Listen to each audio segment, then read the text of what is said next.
What I'm going to teach you today will make girls fight over you. Whether they're girls in school, at university, or at work, it doesn't matter who they are. If you apply what I'm about to tell you, you'll find them starting to compete for you. And know that this might seem like an illusion, but believe me, by the end of the video, it will become clear to you, and you'll fully understand how you can turn this illusion into reality. Let me give you an example so you can understand me. Imagine we're sitting together, you, me, and a few other guys, and someone comes to us and starts telling us, "Today I met a girl who's smart, educated, and comes from a well-off family," and so on. As men, what would we be thinking? We'd be waiting for him to tell us what she looks like, what her features are like, whether she's beautiful.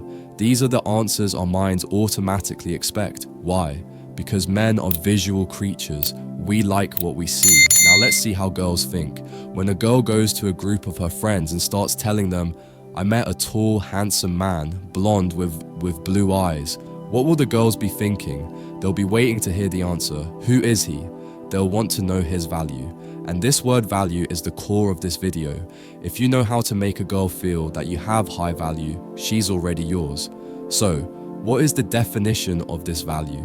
And how do you show her your value? That's what I'm going to explain to you in today's video. I'll give you a strategy I want you to embed in your subconscious and start acting based on it. This way, you'll be able to make all the girls in your surroundings feel that you have high value. Step 1, the hook. The hook is about locking her mind onto you before she even realizes she's paying attention. Most guys walk into a room thinking, "I hope someone notices me." That's powerless. The hook flips the frame. You decide how you're going to be perceived, and you plant the first seed in her head before she even knows what's happening. If you're one of the people following the How to Attract Women series, I don't think you'll need me to explain this step in detail, which is why I'll go over it quickly. Humans don't remember people, they remember moments, and the person who's in the frame when that moment happens becomes sticky in the brain. Your job is to be that person. That's the hook. So please, never let her first emotional association with you be neutral. If her first impression of you is meh, you're already fighting uphill. But if it's intrigue, amusement, tension, mystery, you're in her head rent-free. Think of it like this. If the first moment she sees you, you're calm but slightly amused, like you know something she doesn't, you've already hooked her curiosity. If you drop a remark that feels tailored to the vibe but slightly unpredictable, her brain can't fully categorize you. And when the brain can't categorize something, it obsesses over it. That's where the hook bites deep. And once she's hooked, she'll look for reasons to keep you in her story. Her mind will start justifying why you matter, even inventing little signs that you're special. And always remember this rule: don't chase attention, create gravity. The hook isn't you running after her, it's you making her feel like walking away would mean losing access to something rare. The moment that happens, she's not just aware of you, she's alert to you. And from that point on, everything you do gets processed through that initial hook, which means even your smallest moves hit harder. Step 2, partial claim. Partial claim is one of those little psychological tricks that's so sneaky it almost feels unfair. It's the art of giving her just enough to make her think she's getting something, while you're actually holding back the part that makes it valuable. Think of it like you got a treasure map. You hand her a torn piece of it. She looks at it and goes, "Oh, this is interesting." But now her brain needs to see the rest. That's the thing about humans. We can't stand unfinished patterns. When we sense there's more to the story, we'll burn time, energy, even dignity to get the missing piece. That's what you do with your presence, your stories, even your compliments.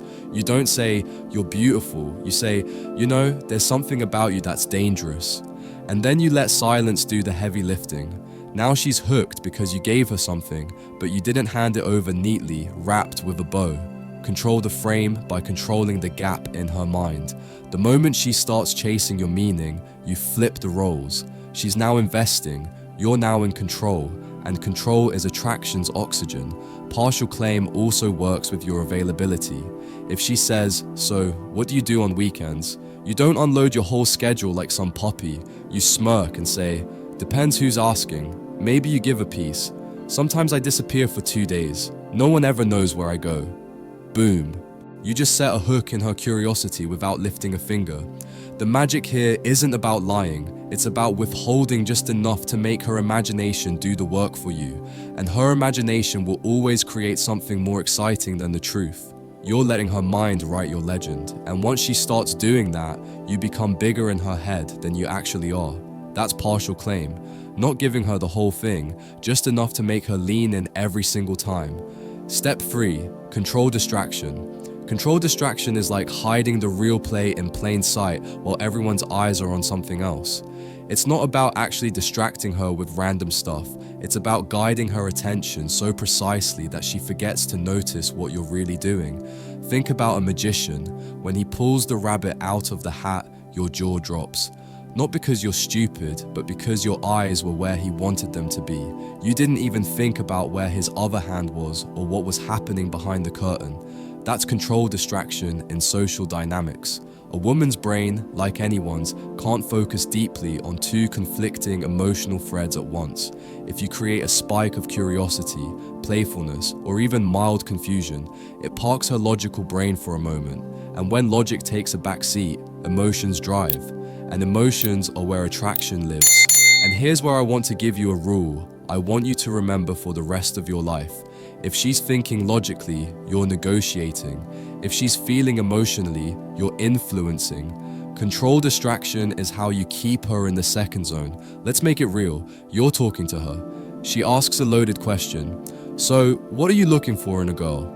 A guy without control distraction walks straight into that trap and lists traits like he's filling out a dating app. A guy with control distraction, he smiles, tilts his head, says, "You know, I was just trying to figure out why you keep looking at me like that." And boom, you've just yanked her mind off the safe, predictable track and put it on you. The power is that you're not avoiding her question. You're replacing it with a better one that keeps you in control of the frame. You've shifted her from interviewer to participant in your game. Even in group settings, control distraction is lethal. Let's say you're talking to one girl while another one is subtly trying to get your attention.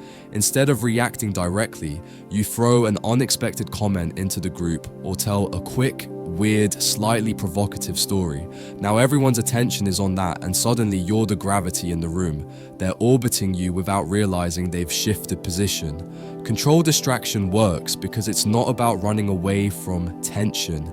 It's about redirecting it before it ever locks onto you in a way that puts you at a disadvantage. And when you get good at it, women will start feeling like things just happen around you, like they're caught in a little current you control without ever feeling pushed. That's when they stop testing you and start chasing, because in their mind, they can't quite figure you out. Step 4, public investment. Public investment is where you make her put skin in the game when other eyes are watching. Because attention isn't just attention, it's a currency. And the human brain, it hates the idea of spending that currency on something it doesn't value. Here's why it's powerful.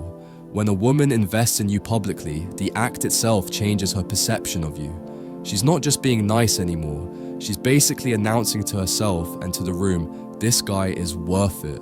And once her mind frames you that way in front of others, it's incredibly hard for her to mentally downgrade you later without feeling like a hypocrite. People don't just defend what they believe, they defend what they've publicly committed to. Imagine you're at a cafe with friends. You casually get her to share part of her food with you, introduce you to someone important, laugh loudly at your joke, or even tell a quick story about something you did together. Each of those moments is a tiny public investment, and the more she does it, the more she's locking herself into a certain narrative about you. Not just in her mind, but in the minds of everyone around her. The beauty here is subtlety. It's not, hey, tell everyone you like me. Public investment works when it's natural and unforced. Maybe you tell a playful story that makes her jump in to correct you, but in doing so, she's now part of your world in front of everyone. Maybe you say, you should tell them what you told me earlier, and suddenly she's recounting something personal to the group because you cued it. And public investment doesn't just build her connection to you, it builds social proof. Other women watching see a girl actively choosing to engage with you in front of others, and their brain goes, okay, if she's into him, he must be worth something. That's when attraction starts compounding. It's like making one bet but winning twice. She gets more invested in you, and everyone else watching starts warming up to you without you lifting another finger. If you play it right, you can make two women invest publicly in you at the same time, and that's when the fight over you starts brewing without you ever saying a word. Step 5. Scarcity reinforcement. Scarcity reinforcement is when you make her feel that you're rare.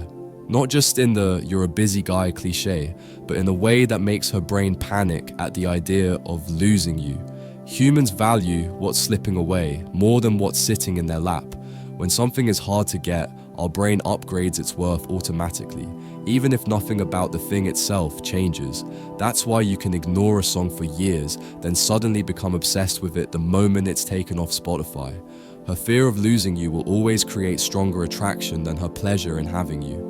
Scarcity reinforcement works when you subtly show through your behavior, not your words, that you're not always available, not always reachable, and not always predictable. You don't reply instantly because you're busy doing things she can't fully picture. You leave conversations while they're still fun, so her brain is left hanging in mid-laugh. You mention something exciting you're doing, but don't give her the full story, just enough for her imagination to run wild. The magic here is that you're not punishing her or withholding to play games. You're creating a gap, and in that gap, her mind starts chasing you. She replays your last interaction. She wonders what you're doing. She checks your socials. This is where obsession brews. Not because you're giving her more, but because you're giving her less in a way that makes her want more. The darker side. Scarcity reinforcement also works on women who already like you, but at a simmer. The moment you show her she's not guaranteed access, she starts working to secure her position again, laughing louder, texting first, inviting you to things. You flip the dynamic without a fight. When done right, you don't have to brag about having other women. You don't have to pretend you're mysterious. You just live in a way that makes it obvious she's not your only focus. And the best part, she will fill in the blanks in the most flattering way possible for you. Step 6. Trigger the competition loop. Trigger the competition loop isn't you pitting women against each other. It's you setting the room so they start jockeying for position without you lifting a finger.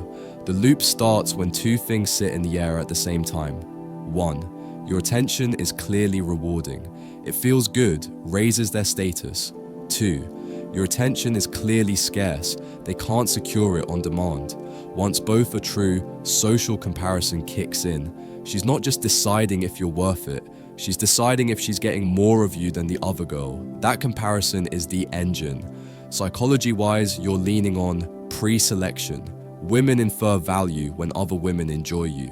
Social proof. The room treats you as a prize. Loss aversion. The threat of losing you to someone else bites harder than the pleasure of having you. Intermittent reinforcement. Your warmth shows up in bursts, not on tap, and you've built a variable reward machine. People chase variable rewards. What does this look like in real life? Group setting, mixed company. You stay centered and unhurried. You give earned attention in short, high-quality windows, good eye contact, a quick callback to something only you two shared, a relaxed laugh that lands, and then you pivot. You're not icy, you're just host energy. You include others, you introduce people, you move. Each woman gets enough of a hit to feel the lift, but not enough to feel safe. That's when they start leaning in, asking you questions over each other, jumping into your stories to be part of it, escalating playfulness, even repositioning their bodies to stay in your cone of attention. They're not competing with you, they're competing for you. And let me give you 5 golden rules that I want you to listen to carefully. Rule 1, never triangulate by mouth. Triangulate by gravity. Don't say, "she wants me." Let them notice the way others respond to you. Words feel try hard. Visible behavior feels undeniable. Rule 2, reward effort, not beauty. Smile more when she tells a great story, not when she just looks great. You condition the chase toward investment, not vanity. Rule 3, exit on a high, not on closure. Leave a micro moment unresolved. Tell you the rest later and shift. You've just minted a fresh reason to re-enter your orbit. Rule 4, don't badge one as the favorite. The loop dies when the outcome is obvious. Keep outcomes plausible, not promised. Rule 5, never lie, never humiliate. If they feel played or embarrassed, the loop collapses into backlash. You win nothing if you lose trust. Watch the tells that the loop is live. They interrupt each other to respond to you. They correct your stories just to be part of them. They tease you to recapture your eye contact. They stick close when you stand. They mirror your posture. They ask logistics. Are you staying long? To forecast access. Your job is to stay calm at the center, warm, fair, a little unpredictable. Keep your attention as a merit badge, not a handout. When one invests, starts a topic, brings you into a convo, offers a taste of her drink, asks your take, acknowledge lightly, enjoy it, then let the moment float back to the group. The loop sustains itself because every visible bid from one raises the other's urgency to make a better bid. This is combustible, so keep it ethical. No negging, no alcohol pressure, no dragging close friends into rivalry. You're curating your standard, not manufacturing drama. Done right, you become the still point in a social world. Scarce attention, high payoff, no promises. And that's exactly the mix that makes people compete to be the one who gets you to stay. And if you're still watching up to this point, I just want to say I love you. See you in the next video.